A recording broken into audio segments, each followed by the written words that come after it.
Puji Tuhan, Bapak Ibu, Saudara sekalian, jemaat-jemaat yang dikasihi Tuhan.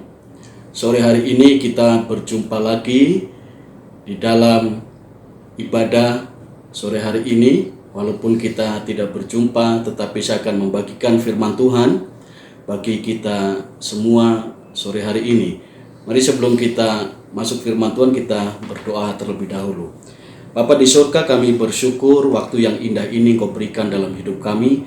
Kami masih bisa berjumpa dengan kebenaran firman Tuhan yang sebentar lagi kami akan dengarkan. Biarlah firman Tuhan ini menjadi bagian yang penting dalam hidup kami, menguatkan iman kami di saat kami menghadapi setiap pergumulan persoalan dalam hidup ini. Kami tahu firman-Mu yang menjadi kekuatan dalam kehidupan kami masing-masing umat Tuhan. Terima kasih Tuhan, kami mempersiapkan hati, pikiran, dan hidup kami untuk mendengar firman Allah. Dalam nama Tuhan Yesus Kristus kami berdoa, haleluya, amin. Nah, puji Tuhan Bapak Ibu Saudara sekalian, sore hari ini mari kita mau merenungkan firman Tuhan bersama-sama. Untuk kita renungkan menjadi bagian firman yang memberikan kekuatan di dalam hidup kita sekalian. Firman Tuhan sore hari ini saya akan berikan tema pemeliharaan Tuhan yang ajaib. Mari kita buka Alkitab kita di dalam Ulangan pasal yang ke-32 ayat yang ke-9 sampai yang ke-12. Begini bunyi firman Allah, tetapi bagian Tuhan ialah umatnya. Yakub ialah milik yang ditetapkan baginya. Didapatinya dia di suatu negeri di padang gurun, di tengah-tengah ketandusan dan auman padang belantara. Dikelilinginya dia dan diawasinya dia. Dijaganya sebagai biji matanya. Laksana Raja Wali menggoyang bangkitkan isi sarangnya. Melayang-layang di atas anak-anaknya. Mengembangkan sayapnya. Menampung seekor dan mendukungnya di atas kepaknya. Demikianlah Tuhan sendiri menuntun dia, dan tidak ada Allah asing menyertai dia. Puji Tuhan. Bapak Ibu Saudara sekalian, firman Tuhan sore hari ini seperti tadi saya katakan, temanya adalah pemeliharaan Tuhan yang ajaib. Bapak Ibu Saudara sekalian, kita melihat di dalam ayat-ayat ini ada beberapa pelajaran yang kita renungkan bersama-sama. Nah, saya ingin memberikan rumusan yang untuk memudahkan kita semua untuk mengingat firman Tuhan. Ada poin-poin yang penting di dalam beberapa ayat ini supaya kita bisa mengingat dengan mudah.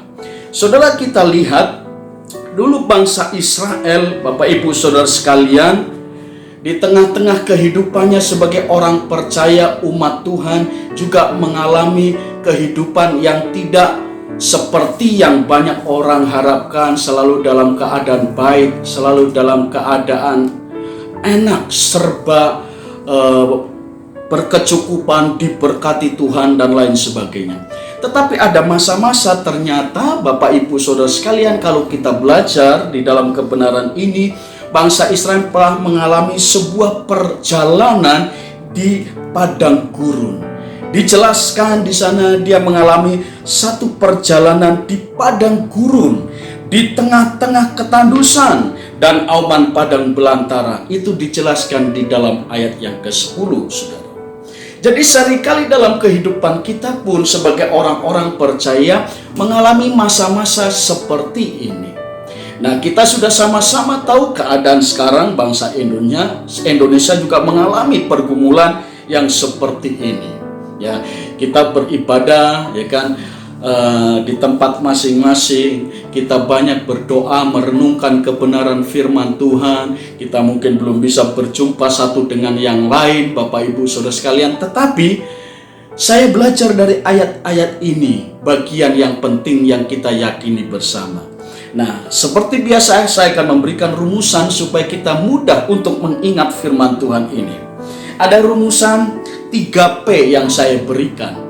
Kalau dulu saya berikan rumusan 3T, sekarang saya berikan rumusan untuk mudah mengingat firman Tuhan ini, yaitu 3P. Yang pertama, percayalah bahwa kita bagian penting dalam hidup Tuhan. Itu dijelaskan di dalam ayat yang pertama dan yang kedua, saudara. Mari kita lihat, ayat yang ke-9 dan 12. Ya. Tetapi bagian Tuhan ialah umatnya. Yakub ialah milik yang ditetapkan baginya. Didapatinya dia di satu negeri, di padang gurun, di tengah-tengah ketandusan, dan auman padang belantara. Dikelilinginya dia dan diawasinya, dijaganya sebagai biji matanya. Ayat ini berkata bahwa Yakub adalah milik yang ditetapkan oleh Tuhan, adalah bagian dari Tuhan. Ada satu pujian, saudara, kalau saudara mengingat, dan saudara pasti tahu, yang mengatakan, ku di tanganmu, ku di hatimu, ku di pikiranmu, di rencanamu, tak pernah ditinggalkan sendiri.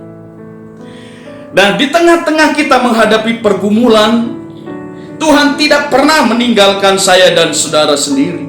Sama seperti Yakub dan bangsa Israel yang pada waktu itu ada di satu negeri padang gurun, di tengah-tengah ketandusan, di tengah-tengah auman padang belantara. Ayat yang ke-10 menjelaskan kepada kita, dikelilinginya dia, diawasinya, dijagainya seperti biji matanya. Bapak ibu saudara sekalian, kalau saya dan saudara memiliki mata, saudara, maka mata ini bagian penting dalam kehidupan setiap manusia. Dengan mata ini kita bisa melihat, kita bisa mengawasi di sekeliling kita. Nah, ketika saya berikan contoh, kita naik sepeda motor, lalu ada binatang yang mau masuk ke mata kita, maka kita menepis binatang itu. Kita jaga mata kita supaya tidak kemasukan binatang, karena itu bisa menyakitkan bagi mata kita. Nah, satu gambaran bahwa mata itu bagian penting. Saudara, sore hari ini firman Tuhan berkata, percayalah bahwa saya dan saudara menjadi bagian penting di dalam kehidupan Tuhan. Bahkan dikatakan di dalam ayat 10, kita itu dikelilingi oleh Tuhan, diawasi, dijagai sebagai biji mata Tuhan. Begitu berarti dan pentingnya hidup kita di mata Tuhan. Jadi P yang pertama, percayalah bahwa saya dan saudara orang yang sudah dipanggil oleh Tuhan, dipilih dan ditetapkan menjadi umat Tuhan, adalah umat yang penting di mata Tuhan. Digambarkan seperti biji matanya. Dia mengawasi, mengelilingi kita, dan menjaga kita dengan kekuatannya yang luar biasa, sehingga kita yakin pemeliharaannya pun ada dalam kehidupan kita. Lalu kita melihat bagian yang kedua, saudara, ayat yang ke-11. Laksana Raja Wali menggoyang bangkitkan isi sarangnya, melayang-layang di atas anak-anaknya, mengembangkan sayapnya, menampung seekor dan mendukungnya di atas kepaknya. Bapak ibu saudara sekalian, yang kedua, kita harus percaya di dalam setiap keadaan ada pembelajaran yang indah dari Tuhan.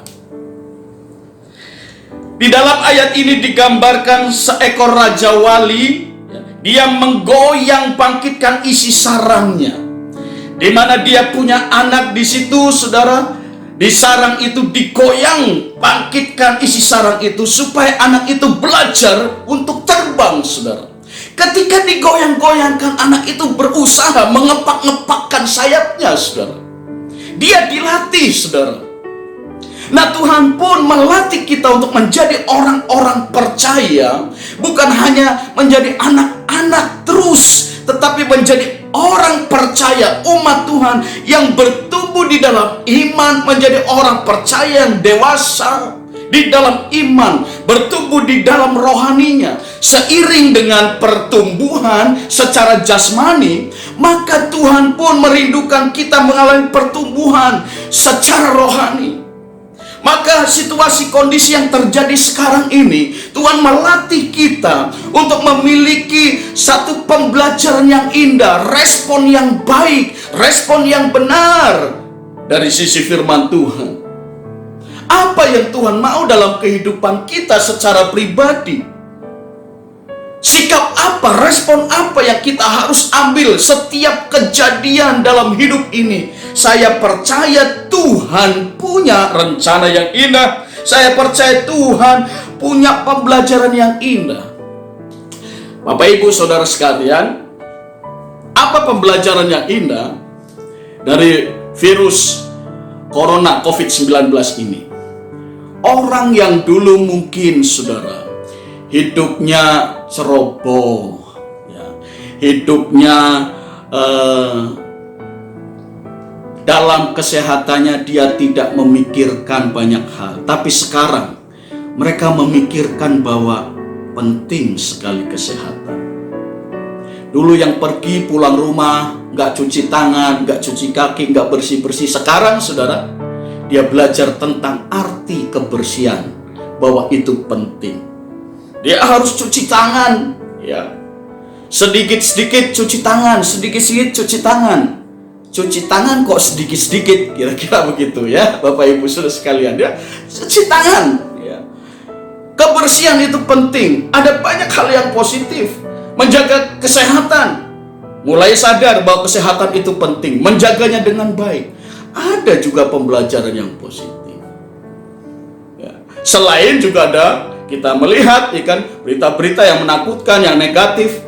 Dan disinilah kita belajar, Bapak Ibu Saudara sekalian, untuk menampung semua informasi yang ada, yang terjadi. Kita bisa memilah-milah, menyikapi dengan baik, dengan benar. Kita mulai berpikir, merenungkan dengan baik. Apa yang harus kita ambil? Saudara, ada satu peristiwa di dalam Alkitab.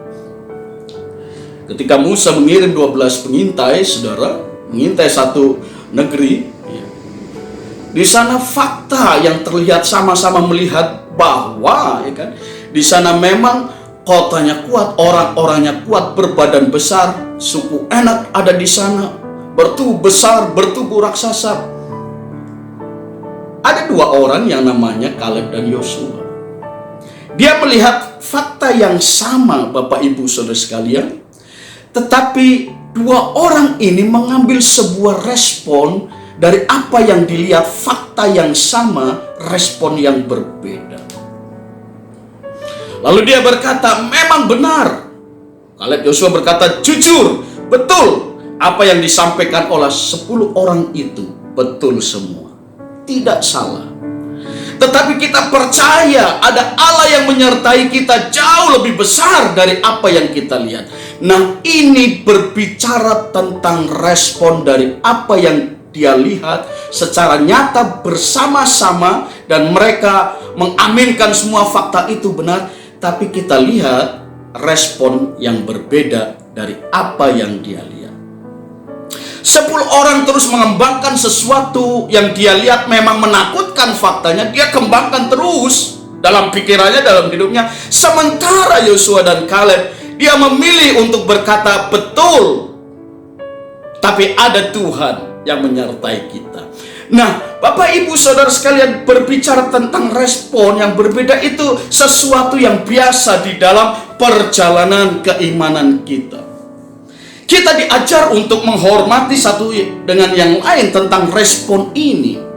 Saudara, tidak usah seperti perkembangan yang terjadi sekarang, ya kan? Saudara bisa melihat, ya, dengan kejadian virus ini, semua mengklaim yang paling benar, saudara, menyatakan iman yang paling benar. Tidak perlulah itu, saudara. Tetapi kita punya iman, tanggung jawab masing-masing di hadapan Tuhan.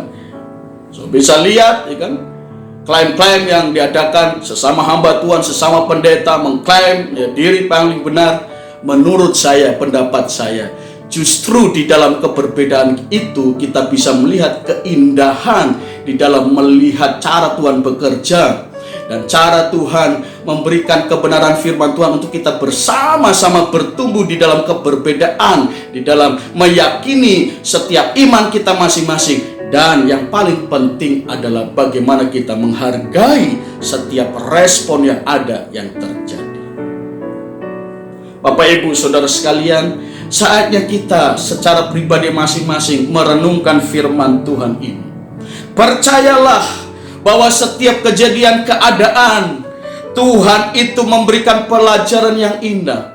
Tuhan mau meningkatkan kualitas iman kita dengan cara merenungkan secara pribadi, berkontemplasi secara pribadi dengan Tuhan melalui kebenaran firman Tuhan, sehingga kita mengambil sikap respon walaupun berbeda itu baik dan indah adanya di dalam setiap kehidupan kita. Dan Tuhan mau respon setiap kita dibawa oleh Tuhan pada jalan kebenarannya. Baiklah, setiap respon masing-masing menghadapi pergumulan persoalan. Mari kita di satu sisi, di dalam peristiwa ini, saudara, kita mau belajar menghargai satu dengan yang lain di dalam segala hal. Bahwa ada kejadian betul di depan kita, betul menakutkan. Yes, mungkin sebagian orang menakutkan dan semua orang mungkin berbicara menakutkan. Tetapi kita belajar bahwa di tengah-tengah setiap kejadian apapun ada pembelajaran Tuhan.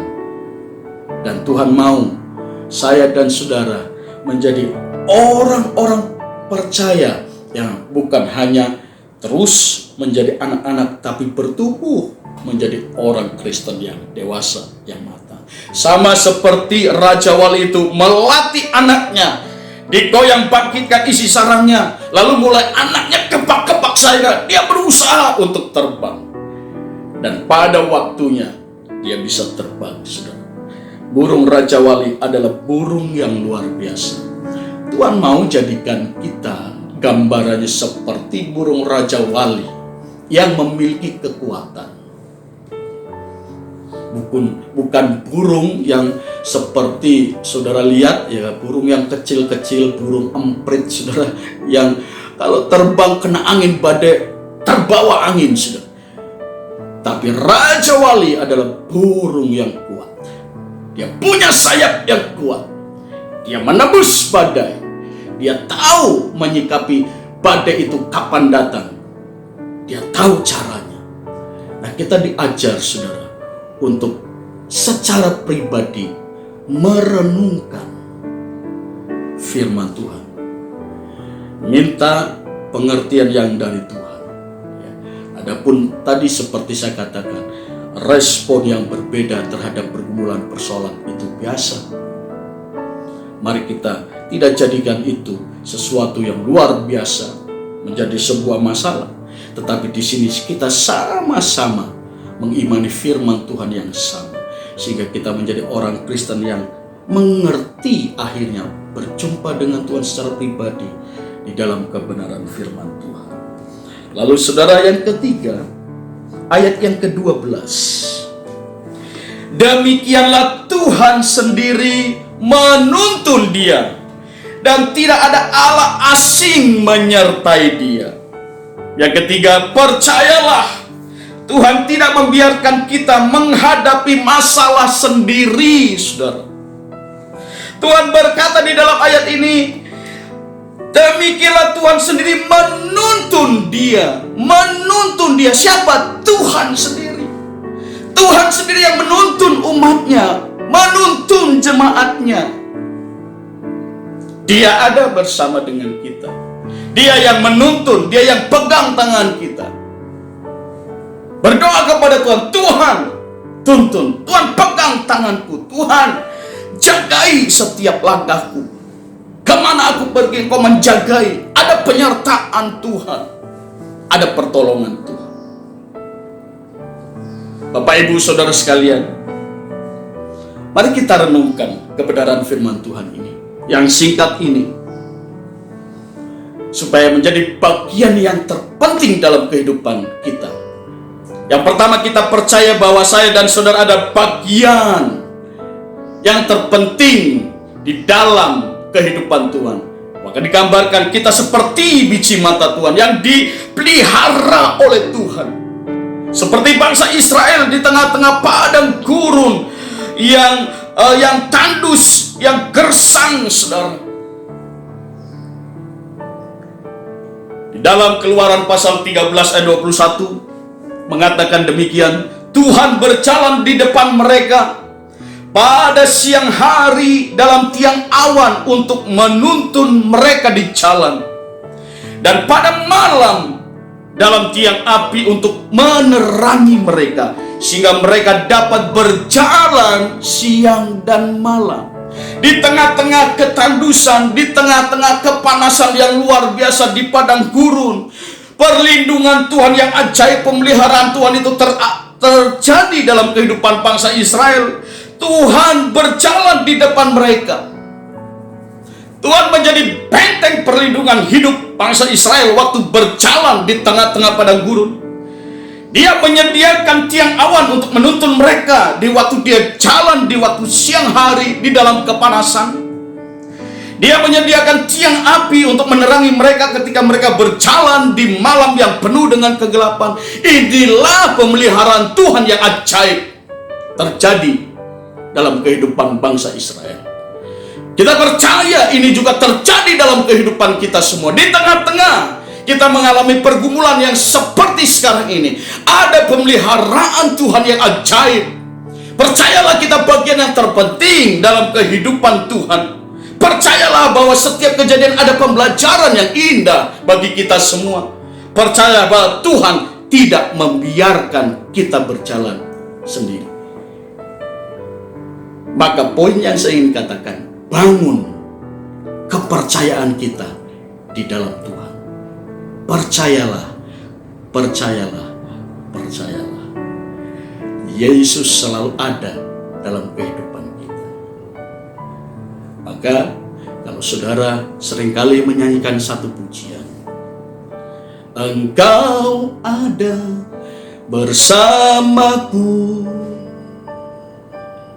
Engkau selalu ada bersamaku di setiap musim hidupku, di setiap musim. Musim itu saudara kalau di luar negeri mungkin ada berganti-ganti ya. Setiap musim, setiap kejadian, setiap pergumulan, setiap persoalan, Dia ada bersama dengan kita. Dia tidak pernah meninggalkan. Renungkan 3 bagian yang penting ini dalam kehidupan kita masing-masing. Tuhan mau lewat setiap kejadian kita membangun iman kita pribadi dengan Tuhan melalui setiap firman yang kita baca, kita renungkan.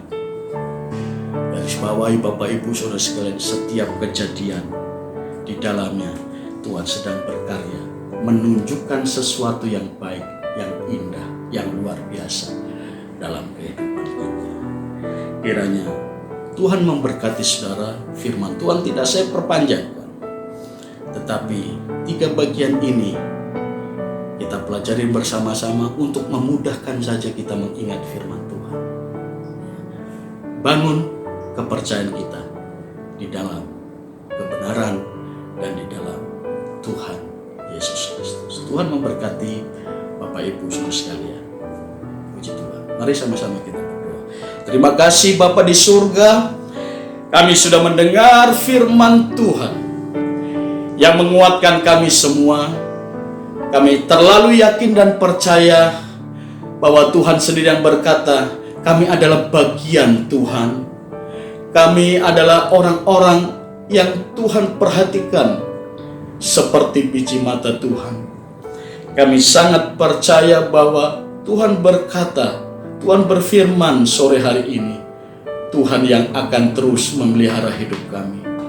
Biarkan kami belajar di tengah-tengah situasi kondisi seperti sekarang ini. Kira-kira pelajaran apa yang indah dalam kehidupan kami Tuhan.